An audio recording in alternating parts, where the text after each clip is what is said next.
Hello students, welcome to your digital class. I am Amrit Beer and today I am taking up a poem from your textbook Hornbill for class 11th, a photograph. This has been written by Shirley Tolson. I am sure you have your books open in front of you, either the hard copy or the PDF format. So let's just enjoy the rhythm and beauty of this poem. The cardboard shows me how it was when the two girls, cousins, went peddling, each one holding one of my mother's hand, and she, the big girl, some 12 years or so. All three stood still to smile through their hair at the uncle with the camera. Sweet face, my mother's, that was before I was born, and the sea, which appears to have changed less, washed their terribly transient feet. Some 20, 30 years later, she'd laugh at the snapshot. See Betty and Dolly, she'd say. And look how they dressed us for the beach. The sea holiday was her past. Mine is her laughter. Both wry with the labored ease of loss. Now she's been dead nearly as many years as that girl lived. And of this circumstance, there is nothing to say at all. Its silence silences. There is nothing to say at all. Its silence silences. Now, students, before we move on to the line by line explanation of the poem, I would just like to give you a brief introduction of the poem so that it is better for you to comprehend the text of the poem itself.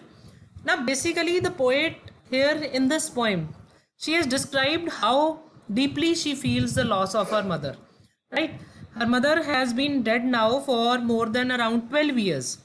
Now, in this poem, the poet recalls how her mother used to look at a photograph and how she used to remember her own childhood, right? So, this is the background of the poem. Then there are a few things to be noted down about the poem. Now, that photograph of the mother which she looks at, that is with her two cousins, Betty and Dolly. That is the cousins of poet's mother. So don't confuse it that it's the poet's cousins. They were her mother's cousin. So she looks at a childhood photograph of her mother where she has gone for a sea holiday with two of her cousins, that is Betty and Dolly. And while they were paddling there on the beach, their uncle had photographed them with a sweet smile, right? So they all have smile on their faces when they were being clicked. Now, another thing about the photograph is that both the cousins, they were holding the hands of the poet's mother, who was the oldest among all those girls. And what is to be noted down is that this poem is about an incident which happened even before the poet was born. So for the poet, it was as if the time had fled past since then, and all those who are in the photograph, they had undergone changes while the sea has remained the same. We'll be talking about this comparison with the sea that has remained unchanged in detail when we discuss the poem line by line. So now what happens after that? Her mother, who would look whenever she would look at the photograph after about 20 or 30 years, she would laugh at this photo with a feeling of nostalgia. Nostalgia is looking towards the past with a pleasant feeling, longing kind of feeling, which we say. So now for the poet here, when the poet shares her feelings about this photograph and she looks at this photograph, she says that for the poet, her mother's laughter and her sea holiday, they were a thing of the past now. So it was both the things it was a story of past for the poet now, since her mother had died about 12 years ago. The silence of the photograph silences the poet. A very brilliant phrase that has been used by the poet here in this poem, which we will talk about in detail. The silence of the photograph silences the poet, and she experiences a great loss whenever she see. Basically, it's just not the only fact that she looks at the photograph and she feels this thing.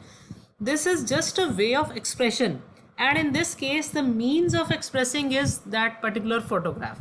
So that is why the title, a photograph, and we'll talk about in detail when we do the line by line explanation for this poem. Now let me first acquaint you with the poet herself. This is what Shirley Tolson's obituary looked like when it was published in The Guardian. My mother, her daughter says, my mother Shirley Tolson, who has died aged 94, was a highly regarded poet and an innovative writer about Britain's walks, ancient tracts, and traditions.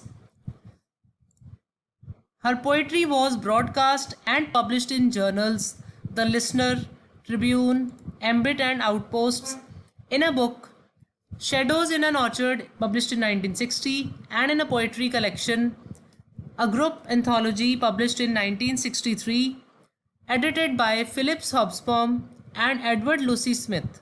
Further, her other books included Circumcision's Not Such a Bad Thing After All in 1970, and published in 1972 was the book The Fault Dear Brutus, a zodiac of sonnets. Now, apart from that, both books were published by Roy Lewis, the Commonwealth correspondent of the time, on his keepsake press, for which she became an advisor and commissioning editor following his death in the year 1996. By then, as well as continuing to write poetry, Shirley had made a breakthrough with her eloquent account of the lives, countryside, and people involved in bringing livestock from Wales to England. Her resulting book, The Drover's Road to Wales, which was published in the year 1977, magnificently illustrated by the photographer Fay Godwin, spawned many more evocative books, beginning with Derbyshire, Exploring the Ancient Tracts and Mysteries of Mercia, published in the year 1980, including drawings by the artist Oliver Caldecott, and ending with The Landscape of Old Age, published in the year 1988. So, just having a glance at this excerpt from the obituary written, we can know what kind of writer she was, as the caption also rightly mentions beneath her picture, that she was an innovative writer who wrote about Britain's walks, ancient tracts, and traditions. So she wrote about everything, about people, the different walks of life, about the people, the traditions, and custom. So continue watching, continue studying, keep in touch. We'll be taking up the detailed line by line explanation of the poem in the next video. Till then, stay happy, stay safe.